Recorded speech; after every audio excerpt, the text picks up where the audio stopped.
So it's week 4 of the Hobbii Advent Calendar, revealing and reviewing of a completed project. This is the last project of the Advent Calendar, and I'm really excited to get it done and wrap this Advent Calendar up. And let me tell you, so far I haven't been disappointed at all with all the items we did. Now, if you stay until the end of the video, I will actually review and wrap up my impressions of all 4 items that we were given yarn and patterns for this holiday season. Hello, my name is Sig. This is Essential Crochet, and you, of course, are always welcomed here. Don't forget to hit the subscribe bar, notification bell, and like buttons. This only costs you a moment of your time, but it allows me to continue to make videos like this one for this channel. Okay, so let's just go ahead and get started then. I'm going to begin by seeing what kind of yarn we got this week. It's going to be a review for those of you who have actually watched the first video of the unboxing of Hobbie's Advent Calendar for 2024. But now I'm going to just go ahead and make a quick little review. So the first yarn I pull out is Friends Cotton Silk. This is a Hobbii brand, and it is 78% cotton and 22% silk. So that's nice. That silk is not only going to give it a very nice little subtle sheen, it's also going to give it additional strength. And so that's always good. Let's see if we get an actual colorway name or if it's mostly a number.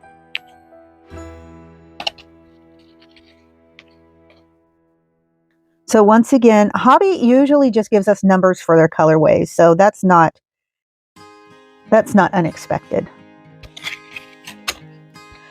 Now, each one of these donuts is going to be a 50-gram donut, which is going to give us about 120 meters. They say the yarn is a 3. So basically a DK or a, light DK. And I would agree with that. It's not quite as thick as your standard DK or 3 yarn, but it's still thicker than, let's say, your fine yarn might be, your fingering weight yarn might be. So I'd say that's an accurate description.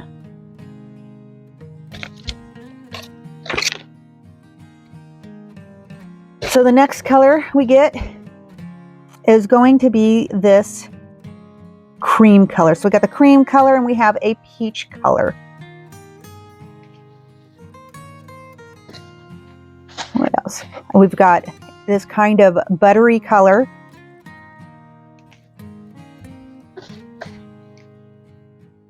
And then the next color to round out our colorway is butter again. Let's go ahead and move these aside. And then, of course, the next things we're going to need for this project is going to be a pair of scissors, a tapestry needle, and a 4mm or a US size F. Now, for me, that's going to be a 3.75 millimeter. I guess, 4mm, 3.75 millimeter. It's all good for and appropriate for government work, I suppose. It's going to be close enough. I could pull out my 4mm hook, which would actually be a US size G. But is it? I don't know. These hooks come from Japan, so the sizing is a little different. And of course, our US sizing, A, B, C, D, E, F, G, so on and so forth. We typically give it a basic millimeter size, and sometimes we're off by 0.25 millimeters one direction or another. I've actually seen that in other hooks. So it's always good to remember to test your hooks and make sure they're going to work for you for the project you are working on, regardless of what your bar tells you it is. So what they tell us about this week's pattern is, why buy a project bag when you can make the perfect one? The Camilla bag is a granny bucket bag made with 3 alternating colors of luxuriously soft cotton, silk yarn. The sturdy handle is made from a simple Tunisian crochet technique. Throughout assembly, the finishing steps add a necessary polish to elevate this handmade bag into something truly special. So when I look at this bag, you see the basic granny stitch, and that's an easy stitch for newbies. And a pretty common iconic stitch for more experienced crocheters or even non-crocheters. When they think of crochet, they think of the granny stitch. So this is going to be quick and easy and kind of a no-brainer, which again is probably appropriate for this close of a timetable to the actual holidays. People are super busy with what they're doing. And so a kind of easy bag with an easy stitch is probably just what the doctor ordered. Now, what makes this bag interesting for me is this handle. Now, when I make my bags, I always pretty much use a simple Tunisian stitch. If you see any of my previous videos and tutorials, you'll see that's a common theme for me. And that's because of the strength of the handle itself, right? The Tunisian, or rather the simple Tunisian stitch, makes a great, sturdy, strong handle, which I think a lot of bags, especially crochet bags in particular, lack a handle that can really stand up to just being a handle. And I find that the Tunisian simple stitch does a good job for that. So I'm really happy to see that, because that actually makes your bag functional, in my opinion. So I've noticed that she does a little something different with the way she makes her handle. So I'm really interested and curious to get into that. And we'll talk more about that after I've completed the project, and I can give you my thoughts and feelings on that as well. So before we move on to the next portion of this video, where I show you the end product and I discuss what I liked, what I didn't like. So before moving on to the next step, let's go ahead and see what the Knitting Advent Calendar people got as their project for the final week of the 2024 season. Okay, so for the knitters, for their final project of this Advent season, they get the Advent tote bag. Now, I kind of like it. It gives me kind of, blue jean kind of vibes. It reminds me of old denim, and I really like the scrappy look of it. So that's kind of fun. And what they tell us about this bag is trips to the farmer's market never looked so good. Breeze through the Advent tote, a knit pattern that you won't be able to put down, featuring sections of lace and textured stitches. It's a feast for the eyes. Beginners will appreciate the chance to learn new stitch patterns, while seasoned knitters can relax into the project that is equal parts mindful and practical. Made with an acrylic and cotton blend yarn, it's machine washable and always ready for your next adventure. So very nice. Any of you knitters out there, just let us know what you thought of it as you worked through the project. I'd be interested, and I'm pretty sure other people would be too. But now let's take a look at how the Camilla bag crocheted up.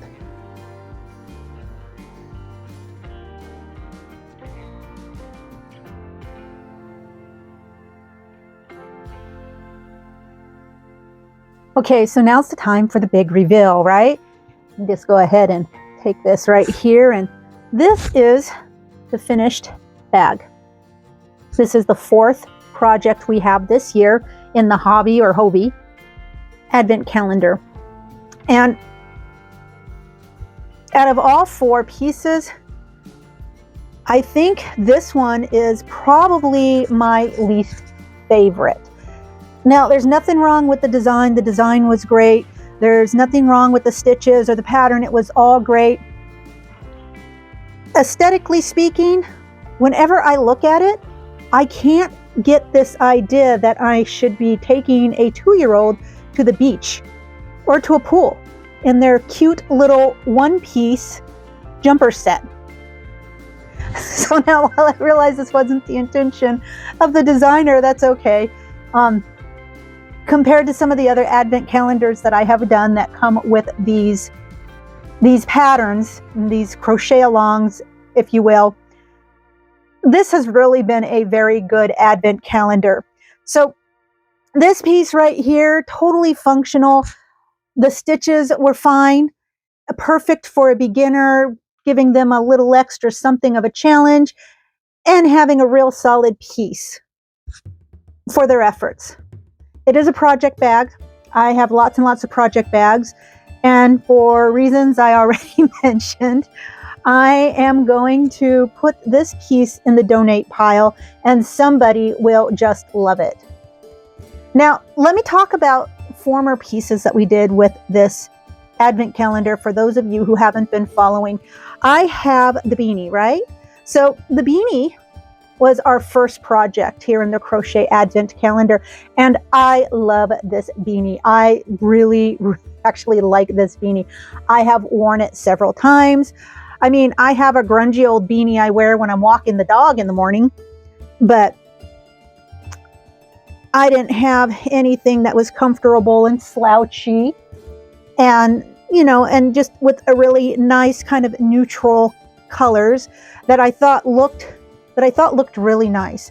And so I've even gotten several compliments on this beanie, and you know, this beanie was a total winner for me, and I can't compliment it enough. I was really happy with this particular project. Now, the third project of the week was this little shawlette. Now, I've actually worn this a couple of times. It's not really my flavor, although I really did like the stitch pattern. And I like the fact, too, that it was a great beginner piece with a little bit of a challenge, but nonetheless, a great little beginner piece that somebody could really be happy with, especially for like a first shawl or shawlette. And so I was pleased with that, albeit this isn't really my flavor. And it's probably something I'm going to also donate, but I am sure there's going to be somebody out there who's going to really like this, because, I mean, so far both of these, quality yarn, right? This is a cotton and silk yarn. And let me tell you, I had plenty of yarn left for that one. So you can see right here in this bag what was left of the yarn for the project bag. And that yarn was really actually kind of nice to work with. It felt really good on my hands. I get real sensitive to certain yarns, especially cheap acrylics really have a tendency to bother me a lot. And so this yarn, this cotton silk blended yarn, was very nice to work with. And that was one of the reasons why I actually made this project bag. Normally, I probably would have saved this yarn for something else, but in the spirit of the Advent Calendar and what I'm doing here this month, I worked it up. That was one reason. And then the next reason was I was really curious to see how this particular yarn worked up, because I've never used a yarn quite like that before. And I was super pleased. So I definitely will be using that kind of a combination, that blend of yarn in the future. It was very nice. And then also this right here, this yarn was really nice. This was I believe a superwash merino. I don't know. I have to go back and look at the last video. But yeah, again, a nice quality yarn. And with it being a hobby, the prices for these natural fibered yarns are going to be pretty attainable for most people who are interested in using or working with them. Now, the next piece that I did from them, this was the second piece that they gave us, the second week of the Advent Calendar. Again, that one was a complete winner for me. I totally love it.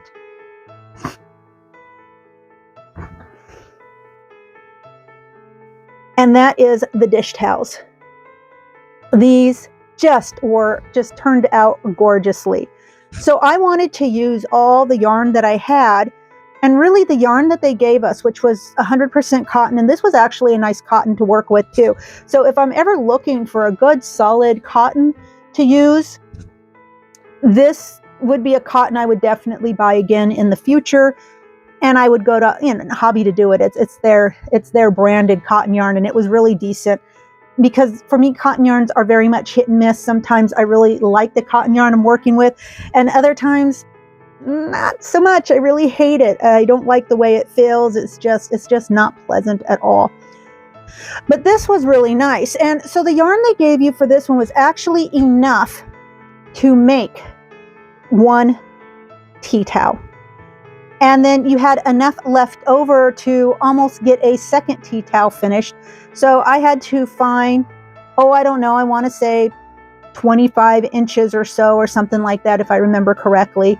Anyways, a couple, 2 or 3 feet more of a yarn that would match. I had to go through my stash, and I found something close enough, at least to, the color was off a little bit, but you really can't tell unless you're looking. And I explain more of that in the second video for this Advent Calendar. And then there was other yarn from this that was actually left over. And so I wanted to use it all. I didn't want to have any of it hanging around in my stash, because while I actually really like the tones of this particular yarn, this was really the only yarn of its kind that I have. And so I just wanted to use it up so I didn't have anything more going into the stash bag. And so that's what I did. I pretty much played yarn chicken with everything. And then when I had a little bit left over, I altered the pattern just a hair, not because the original pattern was bad, because no, it was fantastic. But just because I wanted to use up the last little bit of that yarn. And so you can see where I added this little extra window, or like little peekaboos at either end of this piece. And I think it just gave it that little extra bit of personality, and I was able to wrap up the use of the yarn that was given or provided for in the pattern, or in the advent calendar for week 2. So that worked out really well and really nice. And so that's about it. You know, I was really pleased with Hobbie's advent calendar this year. It was, quite frankly, it was pretty fantastic. I spent a little over $100 for it, and that did include the shipping. And what a deal. I mean, we definitely got our money's worth. If we had purchased everything that came in that calendar, we would have, you know, frankly, we wouldn't have spent much more than what we paid for the calendar. So in terms of money, you know, it was pretty much, evened out in the wash. It was okay. But for an advent calendar, a weekly advent calendar, it was really nice. The patterns were quality, the yarn was quality, and that I really, really appreciate. They didn't make any claims to additional value that wasn't there, and I really appreciate that, because with most advent calendars, I don't really expect there to be a great deal. They're really meant for the fun of it. They're really meant just to enjoy and bring in the holidays. But when I do get a little persnickety, I do get a little pissy, is when they try to tell me that there's this great value, or you're getting all this extra value, and really it's just, there's no additional value. They pretty much gaslit me and everyone else. And, you know, so when that happens, yeah, I find it hard to be generous with my compliments. However, Hobbii was not this. Hobbii was really good. I really enjoyed their advent calendar. The value was there. The fun was there. The quality items were there. You know, it was an advent calendar. It's supposed to be something special. Even if you're not getting extra value, what you do get is really nice, especially in terms of a nice quality, decent yarn, you know. So yeah, I'm excited, and I will most likely be doing Hobbii again next year. So thank you for spending this time with me. You could be anywhere, but you chose to be here watching this video, and for that I am eternally grateful. I hope you have a wonderful rest of your holiday season, and I will see you soon. Bye-bye now.